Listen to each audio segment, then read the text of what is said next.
A lot of people are out there waiting on a financial blessing, a way to receive more money, a way to be, just lucrative and be able to have the things that they want in this lifetime.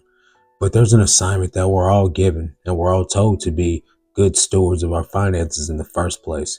There's a Bible verse for this, and it says, one who is faithful in a very little is also faithful in much, and one who is dishonest in a very little is also dishonest in much. And so if you can't handle the money that you've already earned, or the money that you already have or acquire or receive on a, weekly, bi-weekly, monthly basis, then how can you be trusted to have more? How can you be then trusted to have an abundance? Because the abundance isn't frowned upon. In fact, the abundance is actually biblical, because with that abundance, that's how we bless others. The abundance isn't always for us. It's not for personal gain. It's not for acquiring up mass wealth and just sitting back and getting fat and being like the guy that had the barns, and he tore down his old barns and then built new barns because he was going to sit back, eat, drink, and be merry. But what did God tell him? You fool, you're going to die tonight. And what is your wealth going to do for you? So I want to read you this parable in Luke 16 about the parable of the dishonest manager. 16. Also he also said to the disciples, there was a rich man who had a manager, and charges were brought to him that this man was wasting his possessions. And he called and said to him, What is it? What is this that I hear about you? Turn in the account of your management, for you can no longer be manager.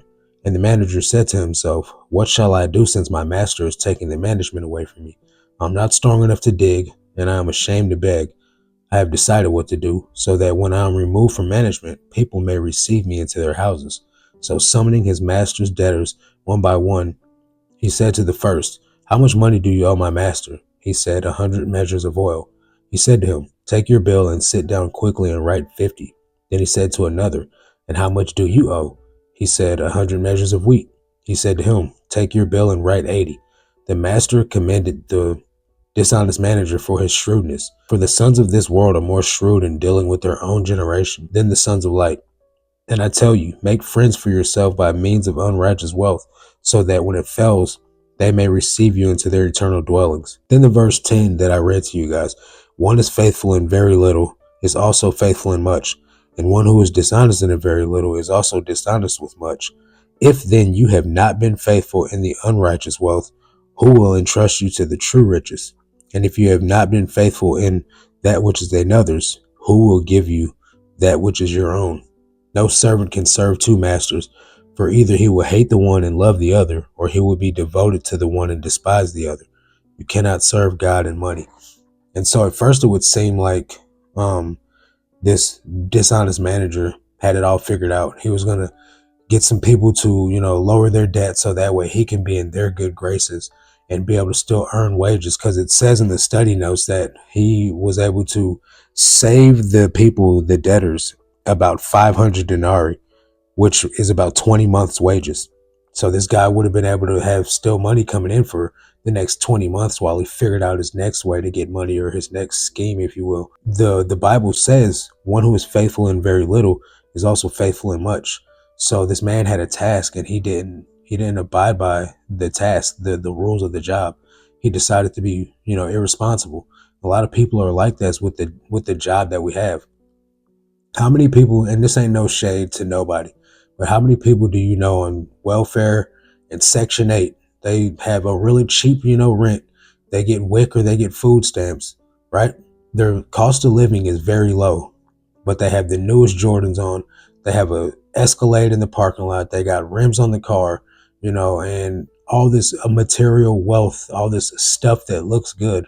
But yet and still, instead of going out and getting a real place that they can be really proud to call home, you want to live in a Section 8 place in the hood or in the projects even. Now, don't get me wrong, there are some Section 8 places that are nice, but it's the outlier. You know what I mean? But why settle for that? Or why be on WIC, be on HUD, and be living in the trailer park? These are things where people that just want to live that lifestyle blow all their money on worldly stuff because they're thinking about now. They're thinking about immediate pleasures, instant gratification. Oh, I want to go, eat fast food every day. I want to go buy my weed and drink my beer. That's the type of stuff people are thinking about. or they're like, oh, the new Balenciagas came out, and so I got to go buy those, but I don't even have my own car or my own house. That's the type of mindset that America as a culture has bought into. Not that taking your hard-earned money and blowing it on what you want, not that that's dishonest, but it's also not responsible. So you can't be counted on by God to bless you with a large amount of money if you're not tithing, if you're not being responsible, if you have debt, but you still go out and buy things that you want for yourself without paying down your debt. That's irresponsible. God can't bless you with more. And I'm speaking from experience right now. I'm in debt right now, and I'm paying it off. I'm making payments, and I'm doing the pay down my debt snowball and stuff like that. But it's a long process, guys. And if I want to get out of debt quicker, I gotta snowball as much money as I can into my debt as fast as possible. But if I wasn't doing that and I was still going out and just buying new Jordans and buying brand new cars and stuff like that, that wouldn't be being a good steward of my money. If I chose to not tithe but still go out and do the things that I wanted to do with my money, that wouldn't be being a good steward.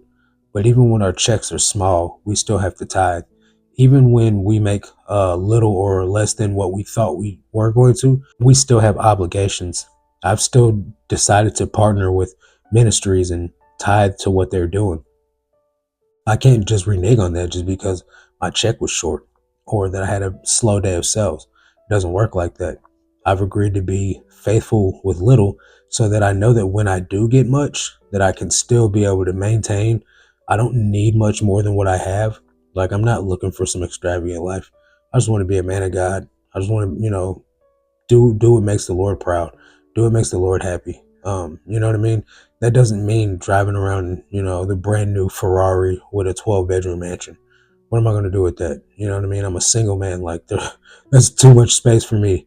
And at the end of the day, those are material possessions that don't go with you when you die. So if you're one of the people that are looking for God to bless you financially, analyze what you're doing with your current finances. Are you being faithful with them? Are you being diligent with them? Are you being responsible with them? And if so, just keep putting your best foot forward. Sooner or later, you'll receive a breakthrough.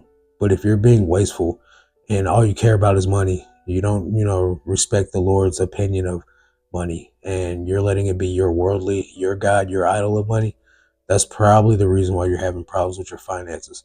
That, or either you could be cursed. That's a real thing too. So real quick before I go, I want to give a big shout out to Nancy Nancy Thomas. She hit up the Amazon, the links in the description, and she bought all this stuff. These are all gifts from the items that she bought for the homeless ministry. Every single one of these she bought. So I want to say a big shout out, big thank you to Nancy Thomas. I got the box in the mail today.